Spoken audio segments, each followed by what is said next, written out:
This is my audience. This is my father, David, my little sister, Davian, my mother, Crystal, my brother-in-law, Scotty, my sister, Megan, my boyfriend, Tony, and the ones that don't count, Skylar, my niece, and Maddie, my other niece. Wait, why don't we count?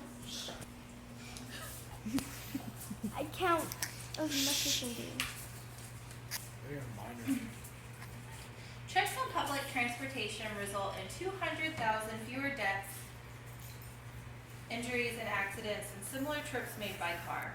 The National Safety Council estimates that riding on a bus is 170 times safer than traveling by automobile.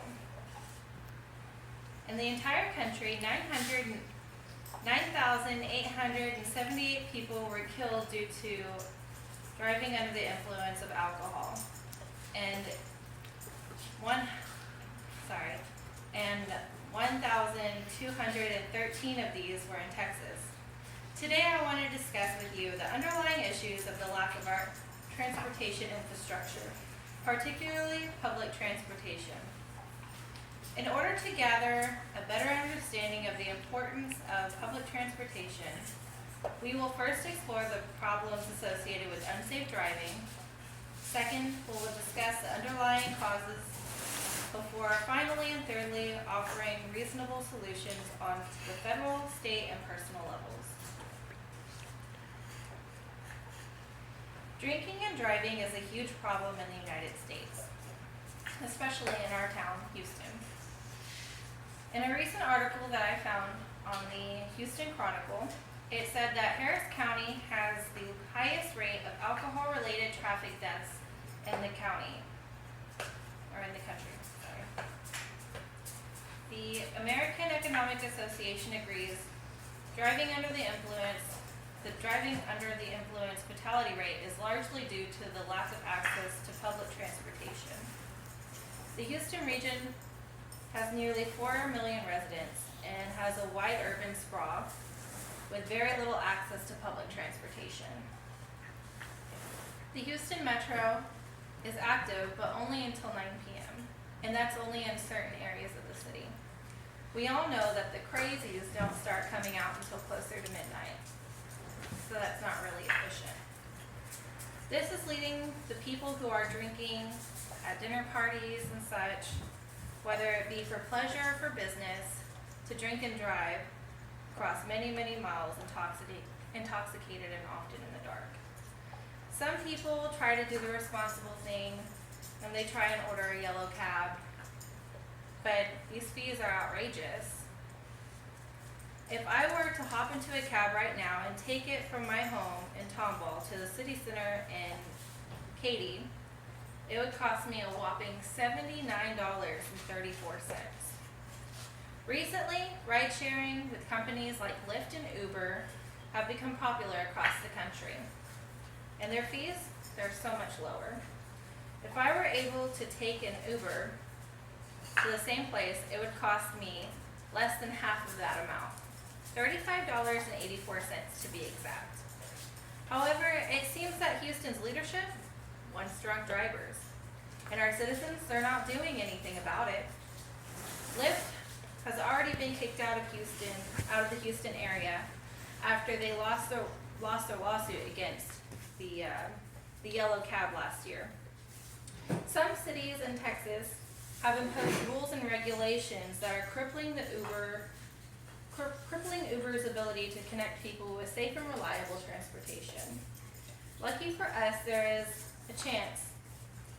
Texas State Representatives Chris Patty, John Kumel, and Lyle Larson have introduced a bill that would establish consistent ride-sharing regulations that protects riders, increases transportation options, expands economic opportunity, and ensures that Uber has a permanent home in Texas.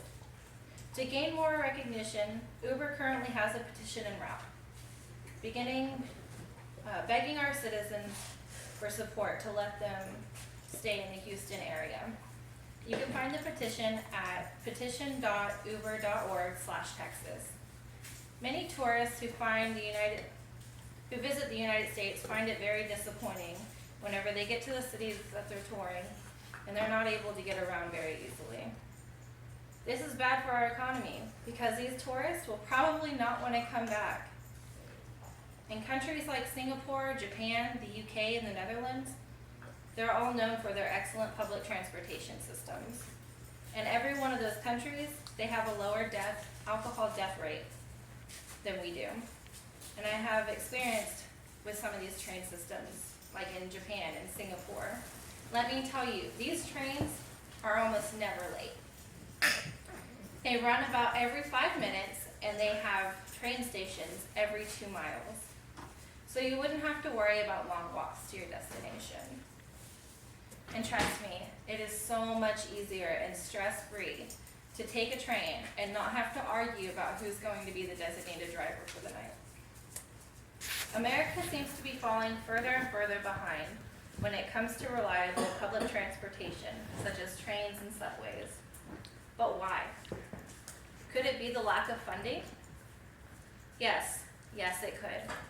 According to the Center for Responsive Politics, the oil and gas industry was able to spend $144.7 million lobbying the United States Congress and the federal agencies just last year. Well, public transportation could only afford to lobby with a measly $13.1 million. Is it just a coincidence that there's hardly any public transportation systems in the United States of America's most oil and gas dominated city? Probably not. The next question I have to ask is, who do you think that the local government will be most readily able to listen to? The interest groups of the oil industries that are putting money into their pockets, or the constituents? If you said the oil industries, you're probably right. It is probably much easier to listen to the natural gas industries when a representative is making less than $10,000 a year. But lack of funding at the state and federal level isn't the only thing that's keeping America in the dark without public transportation. It's a blend of the lack of funding and the unawareness of the Americans.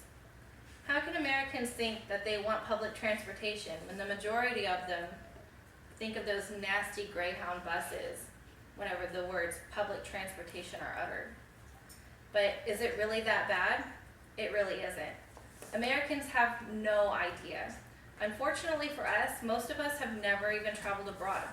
According to the United States Travel Association, only 70% of Americans hold a passport. The only way I can see a change in the transit system is if they were to be privately funded. Fortunately for us, Houston and Dallas are taking a huge step in the right direction, thanks to the private company called Texas Central Railway.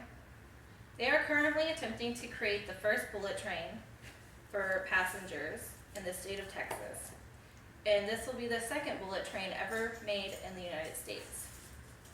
Perhaps when Texans see how wonderful bullet trains really are, they'll change their views on the subject and see that it's actually a necessity. Unfortunately, you can't just want something and expect for it to happen.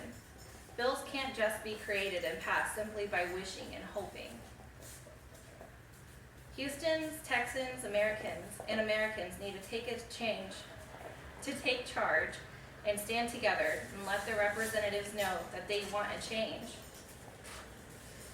To find out who your local representative is, you can write them and tell them that we need better public transportation.